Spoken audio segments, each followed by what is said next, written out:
โปรโมชั่นจีบาทเดือนเมษายนปรำปิลรวย60 บาทปันทอยโนยยายตาประกันราคาบานประมุยรวย60 บาทตั้งปีไงเนี่ยจนดอลวันที่30เมษายน68นะฮะก็คือภายในเดือนเมษายนมาประกันราคาโอยประมุยรวย60 บาทประมุยรวย60 บาทโอยยายตาประกันราคาตุสัน จีลงจีเจนบัตรจีตลาดคอนขมาดบัตรตราหงเกษตรปุ๋ยเคมีตราหงเกษตรปุ๋ยเคมีตราหงเกษตร50 กิโลบัตร50 กิโลปุ๋ยเคมีตราหงเกษตรของนายชนะพลปุ๋ยเคมีตราหงเกษตรดะเสราดะเยียงดะตะลงดะอำโปดะสเนดะตราวดะตรอบโหระพาลิงเลียตะเสาะสเนโดงตราวสวายเลอะนะฮะสอบยางสอบภาษาบัตรปูปายตาของดะเสรานาปีนาปรังดะตะลงดะอำโปดะเยียงดะสเนนะเป็นปุ๋ยเคมีนะครับ50 กิโลเบอร์ยายตาดะเสรานะเนี่ยนาที่เมียนเสรเจริญนะครับต้องการที่จะประหยัดต้นทุนในการดะจีรก็ทดลองเสรดอกไรก็ดะคอนขมาดบันปรามไรปรามไรก็คือปรามเบาบัดแล้วก็ดะจีตลาดนู้ปรามเบาเยะขเนียมือเคยจำมือถ่ายังดะรอบเรตัวเฮยสเลหรือเดิมสเรากุมสเราสเลสเรานี่คอนยืงเวียเตะตางเวียเปลี่ยนเวียเปลี่ยนปีจีตลาดตุบลายายตาก็จำสังเกตมือดะบานตรึมตนะเพยไงหรือมาเคเวียก็จะขึ้นความแตกต่างบัดสเนสำคัญสุดจีเรื่องคือเวียมันสกอเวียมันกระดิบเวียมันสนัยกลมเวียจะรึงดำสเราเวียจะรึงบัดสละสเราเวียจะมันเศร้าเจริญนะครับสละสเราเวียจำเศร้าเจริญให้เวียมันสกอเวียมันกระดิบเวียมันสนัยแล้วก็เดิมสเราเวียจะมันดูลจนหอยยายตาก็ทดลองมือเปรมือบาดจีลงจีเจนจีตลาด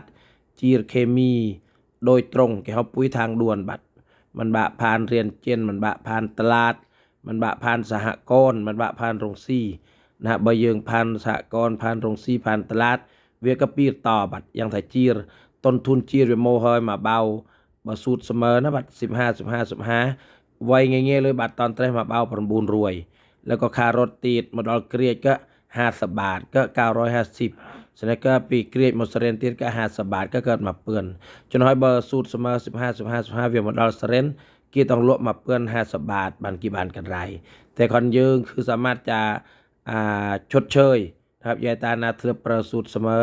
15มันท่าตาตราอุยกระดอยตามตลาดนบัตรคอนยืงสามารถที่จะชดเชยบานทดแทนคเนียบานในราคามาเบาประมูลโรยหัวซับสำคัญสุดคือขมาดโอยตาประกันราคาก็คือปันยึงเธอประกันตุจะนะยึงมัดจำอย่างเองตัวติดต่อนางติดต่อละเกติดต่อกันตรึมจ้อยก็คือยึงประกันตุเฮยมาเบาประมูลโรยหัวซับยึงเบอร์จีรแค่นาตะบานอย่างตะปรามเบายึงก็ประกันมาเปื่อนในเฟสซอลโนราวใบเปื่อนในยึงก็จำไงนายยึงโยจีรยึงก็สมบังอเดลซอลดอกเบาเวียก็6,600ยังมาจำปีเปือนเวกโน4,600เดือนพฤษภามิถุนากรกฎาสิงหายังโยจีตัวดะก็โยจีตัวออยบัดทางเรียนทางขมาดโยจีตัวออยยายตาก็เสริมใจเดลซอลนี่ก็เอาแต่กรณีการประกันแล้วก็มายังที่ขมาดพยายามย้ำปรับยายตานักหนาก็คือว่าจีทั่วไปนะครับดะสเรนะดะสเรานะสเรดอกไรเวียบานบุญตันมาเบามาเพื่อนเวียบานบุญตันจีขมาดมาเบาประมุยรวย60 บาทสเรดอกไรเวียกบานบุญตันเสมอตักเนียจนให้ราคาเวียตังเนี่ยมาเบาฮับน้องบุญรวยต่อมาเบา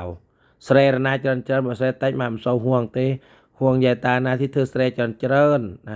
สเร30 ไร40 ไร50 ไรเอ็นตัวติ้งจีโม30 ไรก็30 บาท30 บาทลาใบหมื่นเรามาดะสเร30 ไรบ้านลาบ้านดอกตันลวกบ้านลามาเซนเองลงทุนโตหลักบลาเฮยบัทาสเร30 ไร50 ไรเวียบานพ้นพลิตเสมอตักเนียอย่างดะจีรขมาดเจนะอย่ามาต่ออธิบายเงี้ยๆถ้า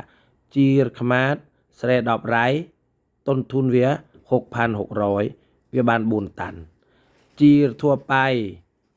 มาเบามาเปื้อนดะสเรดอกไร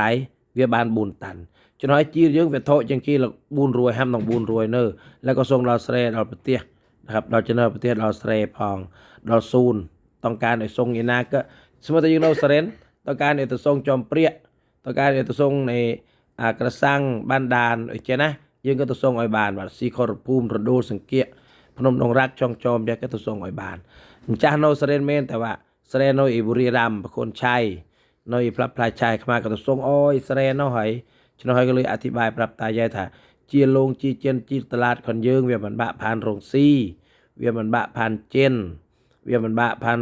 ណៃណាវាមិនបាក់ផានพ่อค้าคนกลาง